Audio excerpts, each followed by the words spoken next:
Hello students, I hope you guys are doing well. और आज हम स्टार्ट करेंगे अकाउंट्स का सेकंड चैप्टर। ये भी थ्योरेटिकल बेस्ड चैप्टर है, थ्योरी बेस्ड ऑफ अकाउंटिंग। इसके बाद से जो चैप्टर्स है, थर्ड चैप्टर से, वो सारे प्रैक्टिकल बेस्ड है। तो ये इस चैप्टर में भी आपके बहुत सारे कॉन्सेप्ट होंगे जो आपको क्लियर करने हैं। ये नोट डाउन कर लो, ठीक है। इन कॉन्सेप्ट को याद रखो क्योंकि ये आपको काम आएंगे आगे जाकर, ठीक है।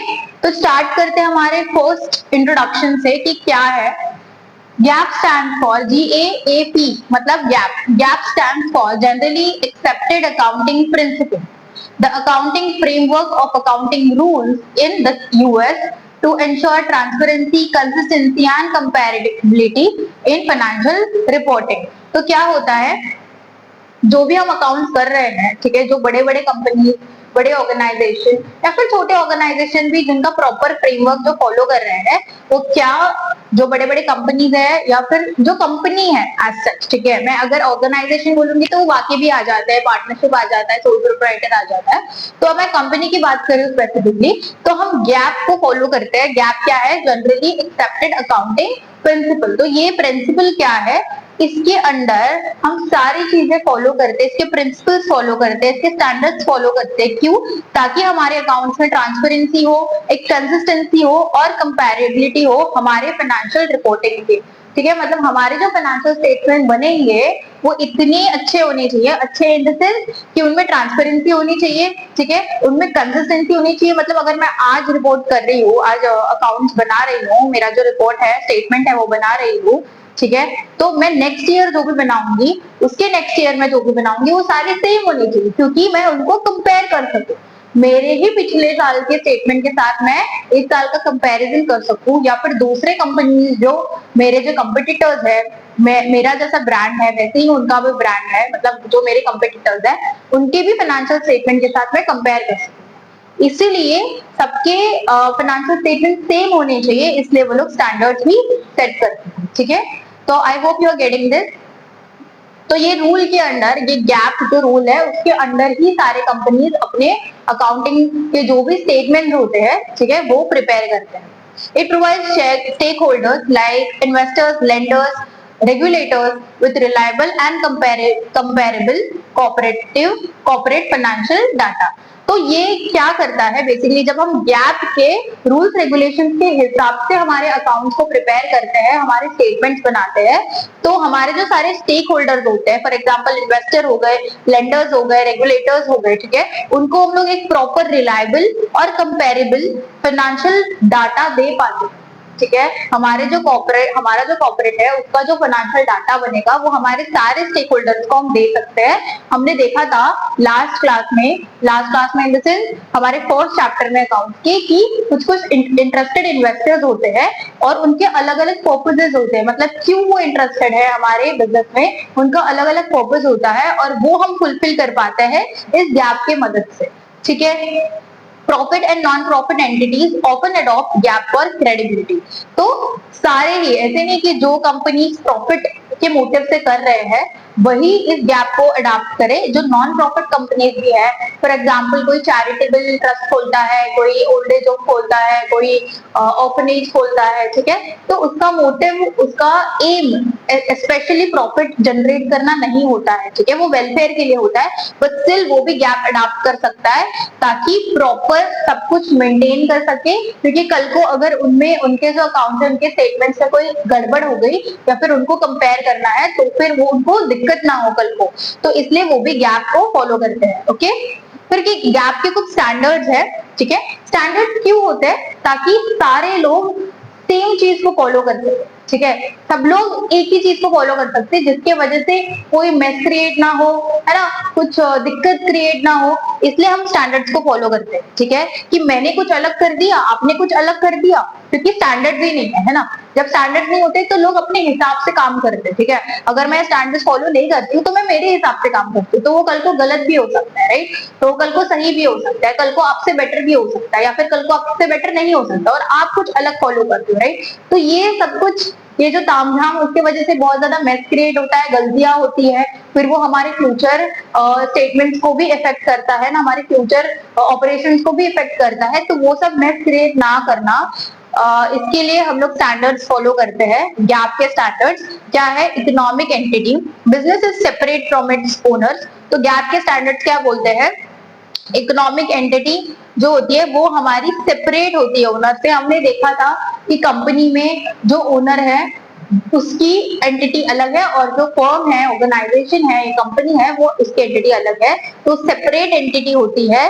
वेराज हमने पार्टनरशिप में देखा था और सोल प्रोप्राइटर में देखा था, तो उनकी एंटिटी, सोल प्रोप्राइटर की एंटिटी अलग नहीं होती, ठीक है। इसकी वजह से हम लायबिलिटी भी डिसाइड कर पाते हैं। ऑब्वियसली अगर इसकी एंटिटी अलग है तो इसकी लायबिलिटी हम लिमिटेड होगी, ठीक है। उनको अपने पॉकेट से कुछ नहीं देना पड़ता जब लॉसेस हो गए, राइट। तो ऐसे कंपनी में नहीं करना पड़ता। वेराज आप पार्टनरशिप में देखोगे तो कुछ ही पार्टनर्स होते हैं जिनकी लायबिलिटी अनलिमिटेड होती है, ठीक है। एटलीस्ट एक पार्टनर की तो अनलिमिटेड होनी ही चाहिए और बाकी के पार्टनर्स की लिमिटेड लायबिलिटी होती है, ठीक है। तो अगर कुछ जिनकी लायबिलिटी अनलिमिटेड होती है, अगर कुछ भी लॉसेस बियर करने पड़ते हैं तो कभी कभी उनको अपने पर्सनल अपने पॉकेट में से ही चीजें डालनी पड़ती है, ठीक है, लॉसेस को बियर करने के लिए। वेराज सोल प्रोप्राइटर की लायबिलिटी अनलिमिटेड ही होती है, ठीक है, उसमें कोई दो राय नहीं है, वो तो होता ही है। तो यहाँ पे अगर हम कंपनी की बात करें तो जो लायबिलिटी है वो अलग अलग होती है, सॉरी, लायबिलिटी जो है वो लिमिटेड होती है और जो एंटिटी है वो सेपरेट होती है ओनर की और हमारे बिजनेस की, हमारे कंपनी की। फिर एक going concern, business is expected to operate indefinitely.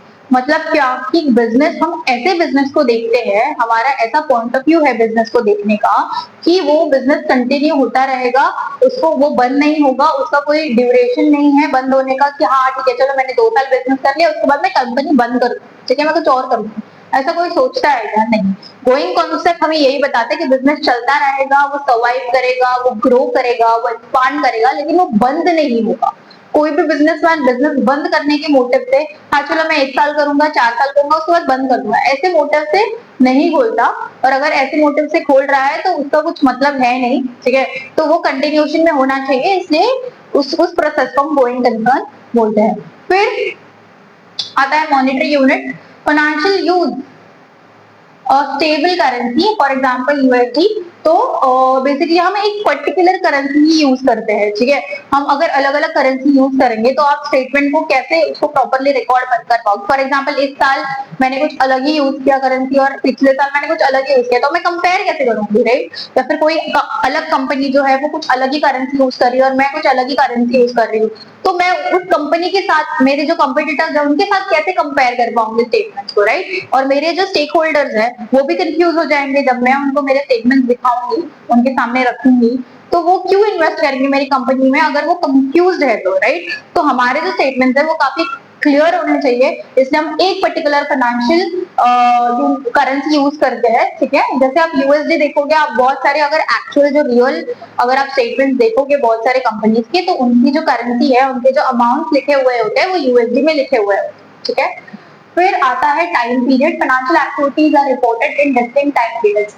तो ऑब्वियसली ये जो रिपोर्ट बनता है वो प्रॉपर टाइम पीरियड के हिसाब से बनता है, ठीक है। जो बैलेंस शीट बनती है वो तो हम पूरी ईयर की बनाती है। मैंने जैसे लास्ट क्लास में बताया था 4th चैप्टर में कि हमारा जो फाइनेंशियल ईयर होता है वो अप्रैल से स्टार्ट होता है और 31 मार्च को खत्म हो जाता है, ठीक है। तो इसलिए आपने देखा होगा बहुत सारे कॉर्पोरेट में जब मार्च आता है, फरवरी मार्च आता है, तो लोग ज्यादा बिजी हो जाते हैं, राइट। बोलते हैं मेरे ऑफिस में बहुत स्ट्रेस है, बहुत काम है, क्यों? क्योंकि उनको रिपोर्ट क्रिएट करने पड़ते हैं, ठीक है। जो स्पेशली अकाउंट्स वगैरह में होते हैं, जो कॉर्पोरेट में काम करते हैं, वो लोग का वो शेड्यूल बहुत टाइट होता है फरवरी और मार्च में, ठीक है। तो क्यों होता है? क्योंकि उनको एक रिपोर्ट बनानी पड़ती है, बहुत बाकी के स्टेटमेंट वगैरह जो होते हैं, ठीक है, वो डिपेंड करता है कि क्या आपके जो सीनियर्स है वो कितने टाइम में मांग रहे हैं आपसे स्टेटमेंट और कितना टाइम पीरियड उन्होंने दिया हुआ है, उस हिसाब से कुछ जो स्टेटमेंट होते हैं वो वीकली भी दिखाने पड़ते हैं, कुछ मंथली, कुछ क्वार्टरली, है ना, कुछ रेगुलरली, तो डिपेंड करता है। लेकिन एक पीरियोडिकल एक टाइम फ्रेम दिया हुआ होता है कि उसमें ही आपको वो पर्टिकुलर स्टेटमेंट्स को क्रिएट करना होता है, ओके। फिर आते हैं हमारे 10 फंडामेंटल प्रिंसिपल्स ऑफ गैप। ये प्रिंसिपल्स सारे कंपनीज को फॉलो करना पड़ता है। अगर वो ये सारे प्रिंसिपल्स फॉलो करती है तभी ही वो मतलब एफिशिएंट है उसके कंपनी में, मतलब सारे रेगुलेशंस में, और एकदम इफेक्टिवली वो अपने ऑपरेशंस को रन कर पाएंगे, ठीक है। तो फर्स्ट है regularity, strict compliance with gap rules, तो जो भी हम कंप्लायंस को फॉलो कर रहे हैं वो रेगुलरली फॉलो करना है। आज मैंने ये फॉलो किया, आज मैंने ये पर्टिकुलर पैटर्न से ये पर्टिकुलर अकाउंट्स को क्रिएट किया और मैं कल नहीं कर रही, ठीक है, मैं परसों नहीं कर रही, तो ऐसे वर्क करेगा क्या? ऑब्वियसली नहीं करेगा। एक रेगुलरिटी होनी चाहिए कि कंसिस्टेंटली आप रेगुलरली आप उस काम को कर रहे हो, ठीक है, प्रॉपर मेंटेन कर रहे हो, ताकि हम जो एंड में जो स्टेटमेंट्स क्रिएट करेंगे वो काफी क्या बोलते हैं, एक्यूरेट होंगे। फिर आते consistency, apply same accounting methods across periods, disclose changes. तो जो भी हम मेथड्स यूज कर रहे हैं अकाउंटिंग के वो सेम होने चाहिए through out the year, through out the duration, जितना भी ड्यूरेशन हम बिजनेस में इन्वॉल्व है। अगर कुछ चेंजेस आते हैं हमारे रेगुलेटर से, हमारे जो हायर अथॉरिटीज है उससे, तो उसको डिस्क्लोज किया जाएगा, उसको बताया जाएगा, फिर उसके हिसाब से हम काम करेंगे। बट यूजुअली जो भी मेथड है अकाउंटिंग का उसको रेगुलरली कंसिस्टेंटली फॉलो करना है। आज मैंने कुछ अलग मेथड फॉलो किया, कल मैंने अलग मेथड से किया, तो दिस विल नॉट वर्क, ठीक है। फिर है sincerity, honest impartial representation of financial position. तो जो भी अकाउंटेंट है, जो भी रिपोर्ट्स क्रिएट कर रहा है, जो भी स्टेटमेंट बना रहा है, वो बिल्कुल भी बायस नहीं होना चाहिए, उसमें कुछ एरर्स नहीं आने चाहिए, है ना, उसको रीचेक करना चाहिए, कुछ भी ऐसे गलत काम नहीं करना चाहिए कि उसके वजह से क्या होगा, बाद में चीजें हैम्पर होंगी। क्योंकि ये जो अकाउंट है ना वो बाद में रीचेक भी होते हैं, ठीक है, वो आप देखोगे कि कैसे रीचेक होते हैं और क्या प्रोसीजर्स होते हैं। लेकिन अगर आप कुछ गलत कर रहे हो, ठीक है, तो वो बाद में पकड़ा जाएगा, ठीक है, वो बाद में पता चलेगा। इसलिए अकाउंटिंग जो होती है वो बिल्कुल भी आपको एक मतलब एक रियल मोटिव से करना चाहिए, इम्पार्शियल रिप्रेजेंटेशन होना चाहिए, कुछ गलत नहीं करना चाहिए, ठीक है, सिंसियरिटी होनी चाहिए। फिर है permanency of methods, state procedures to enable comparability. तो हम लोग ने ये जो देखा कि हम कंसिस्टेंसी मेंटेन कर रहे हैं, हम लोग सेम मेथड्स यूज कर रहे हैं। क्यों सेम मेथड्स यूज कर रहे हैं? ताकि हम लोग कंपेयर कर सके।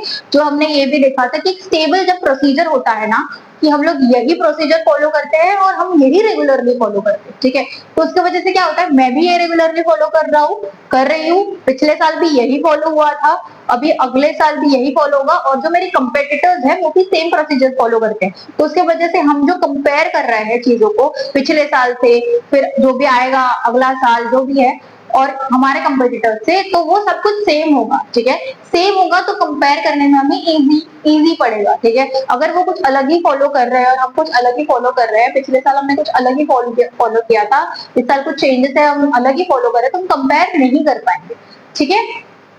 फिर आता है non compensation, present all positive and negative items fully.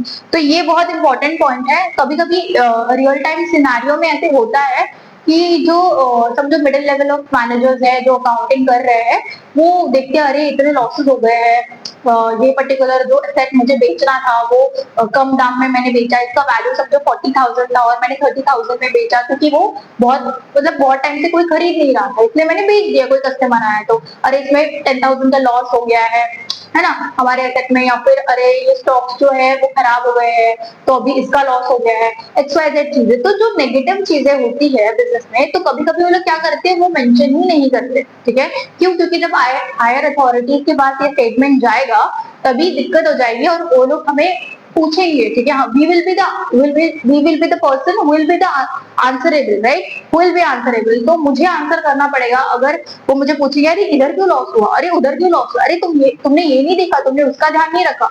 तो इसकी वजह से ये स्पेशली जो क्या बोलते हैं मीडियम स्केल ऑफ ऑर्गेनाइजेशन होते हैं, स्मॉल स्केल होते हैं कंपनीज, तो वो लोग ऐसा करते हैं मोस्ट प्रोबेबली, और लार्ज स्केल वाले ये सब अवॉइड करते हैं, उनको पता है कि वो आगे जाके फंसेंगे। तो जब इस रीजन की वजह से जो मैनेजर्स होते हैं, जो अकाउंटेंट्स होते हैं, वो क्या करते हैं, जो नेगेटिव एस्पेक्ट्स होते हैं उसको रिकॉर्ड ही नहीं करते।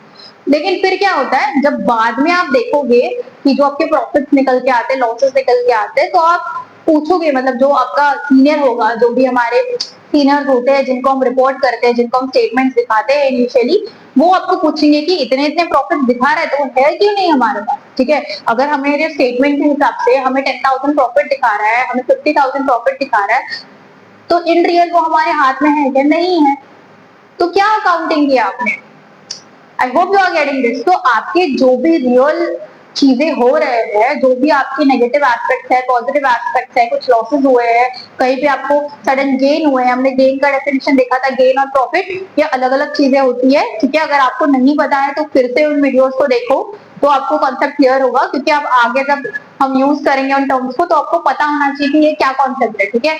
तो गेन अगर हो गया फॉर एग्जाम्पल, तो गेन तो सडन होता है, ठीक है, या फिर सडन मतलब हमें पता नहीं और सडनली हो गया, ऐसा कुछ होता है, तो वो भी हमें रिकॉर्ड करना है। अगर कुछ नेगेटिव होता है तो वो भी हमें रिकॉर्ड करना है, क्योंकि बाद में हम बचे, ठीक है। हम बचे इन द सेंस, ऐसा नहीं कि खुद को सिर्फ बचाना है, हमारे फर्म के लिए, हमारी कंपनी के लिए करना है, बट ये सारी चीजें नहीं करनी है, ठीक है। हमें ऑनेस्टी यहाँ पे मेंटेन करनी है, ठीक है, लॉसेस हो गए, हमें रिकॉर्ड करना है, ठीक है, प्रॉफिट हो गया, हमें रिकॉर्ड करना है, ये हमें एक्सपेंसेस बियर करने हैं, ये हमने एक्सपेंसेस बियर किए हुए हैं, ये हमें इनकम आए हुए हैं, सब कुछ जो रियल है वो हमें यहाँ पे रिकॉर्ड करना है, नहीं तो बाद में वो क्या बोलते हैं, केओस क्रिएट करने लग जाता है, ठीक है। जब हमारा अकाउंट, जो भी हमने रिपोर्ट बनाए वो और हमारे इन हैंड, मतलब जो भी हमारे पास है पैसे, ठीक है, या फिर जो भी हमारा रियल टाइम चल रहा है वो जब मैच नहीं करता है, ठीक है, तो फिर बहुत दिक्कत हो जाती है। I hope you guys are getting all of these concept, और भी 5 पॉइंट थी, क्योंकि 10 प्रिंसिपल्स है, तो आप इतना नोट कर लो और फिर हम कंटिन्यू करते हैं।